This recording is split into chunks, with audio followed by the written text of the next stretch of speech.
okay hore aan soo socono markaasi details si aan markaa u soo bandhigno waxaan tagaynaa markaasi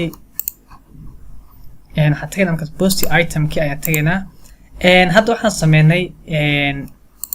ID ayaan soo pass gareynay ID aan soo pass gareynay markaasi sidii ID gaasi aan u heli karnaa waxaan u heli karnaa markaasi waxaa adeegsan doontaa lagu magacaabo params ay adeegsanayna markaasi waxaa leenahay markaasi import okay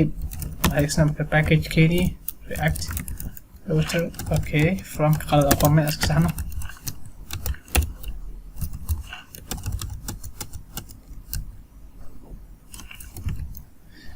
okay use params kaas ay adeegsanayna markaasi and use param kaas ay adeegsanayna markaasi okay inta waxa ku leenahay markaasi params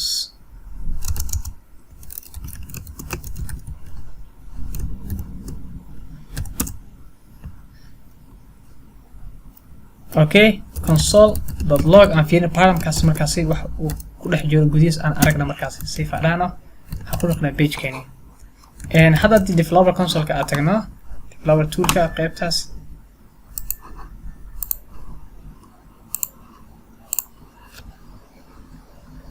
waxaan u baahan ID-gaas markaas meesha ka soo muuqdo ayaan u baahanayn okay object markaa fiirin waxaan ku jirno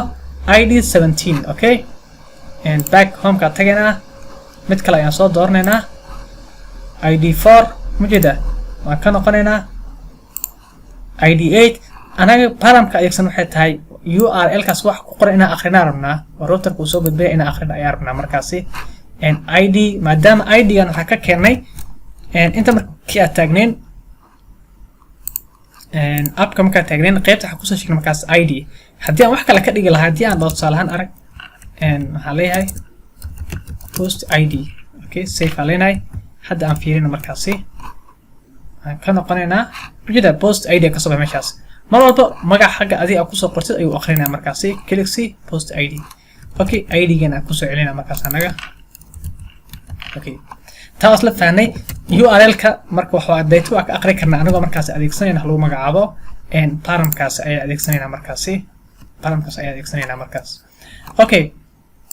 maadaama ID-ga anaga aysan waxa u baahanahay markaasi waxa u baahanahay sidii postiska aan u soo bandhigno si la mid ah detailskana u soo bandhigi karno isagana waxa adeegsan doonaa waxa lagu magacaabo use effect meeshan soo qaadayna halena use effect iyo waxa u baahanahay markaasi use state okay waas ku ay u baahanahay halena markaasi okay single post waxa u bixina post you set post okay use state ka ayaa markaasi diyaarsanaya state ka markaasi wuxuu qaadaa object markaasi ama qaabkaas ay ka dhigi kartaa ama empty ayaa ka dhigi kartaa markaasi okay ama null ayaa dhigi kartaa marka koowaad default waa null markaasi waxa u baahanaa markaasi use effect oo sidii hore cashirka hore soo sameeyay camal ayaan sameynaya okay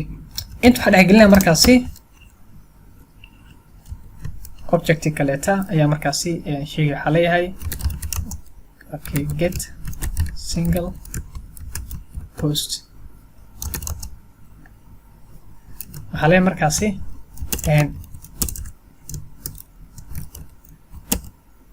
waxaa adeegsanaya sync adeegsanaya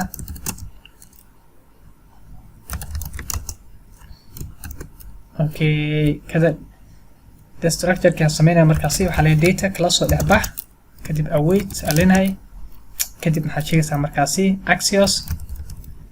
okay axios import automatic ay ku sameeyay aka axios.get waxa u baahanahay markaasi inaan sheegno balse URL ka ayaa meeshan u baahanahay URL ka soo copy-sanayna URL ka waa ka copy alinahay copy kadib ma ku soo noqo page keeni meeshaas waxa ku leenahay markaasi paste ku dhaaf okay hada 2 ayaa qoran 2 aan ku dhaafinaa oo arkayna qaabka dynamic lagu dhigayo okay inta markaas sameeyno waxa u baahanaa markaasi data anaga aan soo helnay in aan markaasi postkaasi aan ku shubno ama xagga statekaas aan markaasi dhigano waxa leenahay markaasi set post waxa dhigana markaas data ayaa dhigana kadib inta markaas sameeyno inta ayaan ku sameynaynaa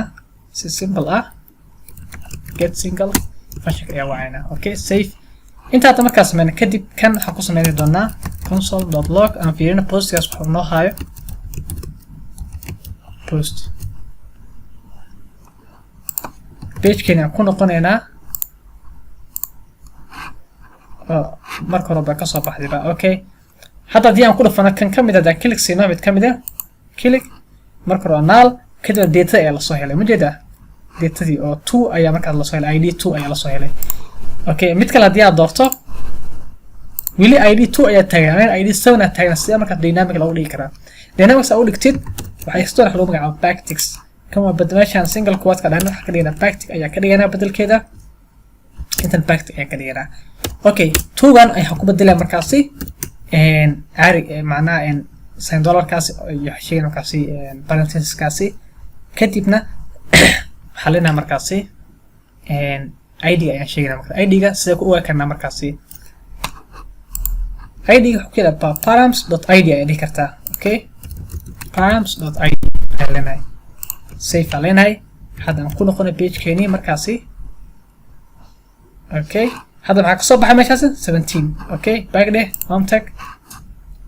iska clear garay waxaan taabanaa mid ka mid ah title ka mid ah okay id 11 iyo datadii ka noqo mid kale inta tag click c id 42 you see marka waxaa noo soo baxay datadii oo dynamic markaas noo soo muuqatay waxaan isku dayna marka data noo soo baxayna inta kasoo muujino ayaan taa ayaa sameynayna taa ayaa noo harsan okay inta markaas sameynay inta si simple waxaad adeegsan karnaa markaasi inta ayaan ku sameynaa markaas ugu horreyn waxaa leeyahay markaasi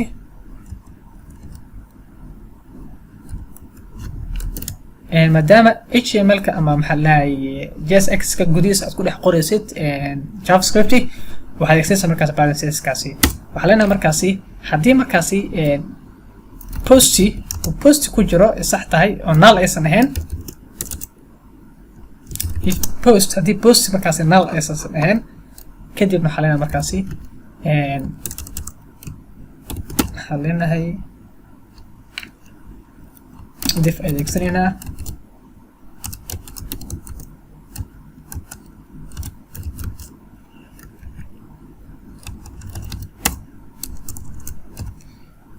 okay waxaa leenahay markaasi h3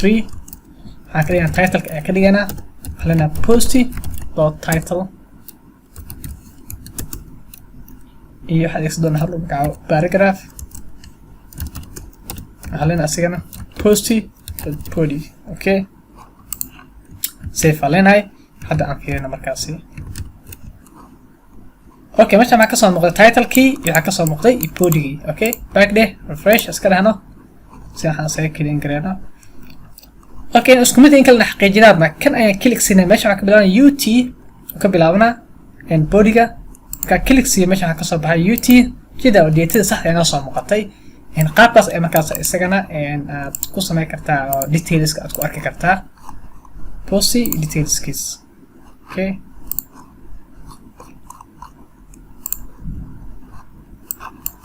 okay post detailskiis markaas qaabkaas ayaa ku sameynay qaybta waxaa baranay wax lagu magacaabo paramskaas macnaheedu waxay tahay wuxuu aqrinaya url-kaas waxa ku jiro ayuu aqrinayaa mar walba id-gaas ayaan kasoo dhex helnay markaas si dynamic aan u sameyn anaga okay qaabkaas ayaan ku sameynay intan waxaan ku sameynay markaas datadii aan soo helnay kadib ayaa inta kusii diyaarinay okay haddii datadaasi aysan oolin macnaha haddii aan dhaho meeshaan fiiri hal mar waa 109 aan ka dhigaa 109 markii aan dhaho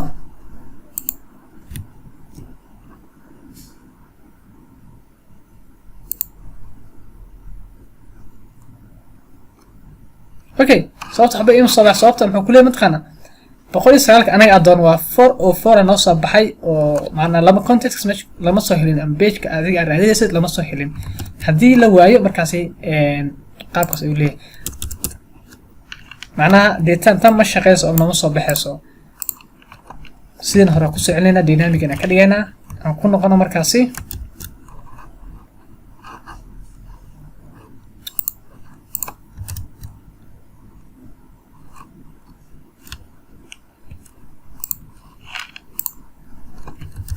okay refresh okay waa la saxay hadirtaan homeka tagana okay post kale click see okay qaabkaas ay markaasi oo inoogu soo muuqday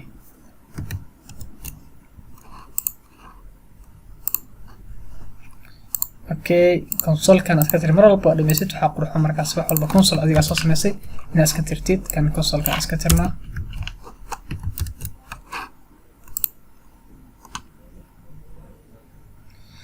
okay inta markaa fiirisid wuxuu leeyahay waaninka kale wuxuu leeyahay links day tobanaad column-ka lixaad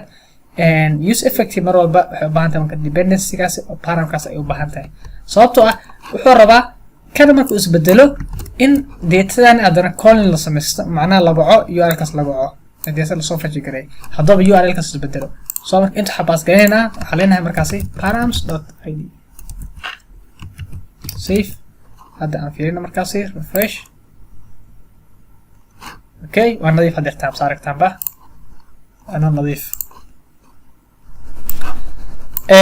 qaybtan inta ayaa ku joojinayaa fadlan hadduu video ka caawiyo like comment share subscribe inta samee haddii ay cilad ku qabsato videoga qaybta description-ka waxaa ku yaala discordkaas fadlan kusoo biir allaala wixii markaas cilad oo ku haysato oo ku saabsaneed projectiga markaas anaga sameynaynay ama videoskii hore ha ahaadaan ama ha ahaadaan markaasi python ama maxaa la dhahay ama wax kale ha ahaadaan oo la xiriirto channelkeena kusoo post garee markaasi lagaaga caawiyo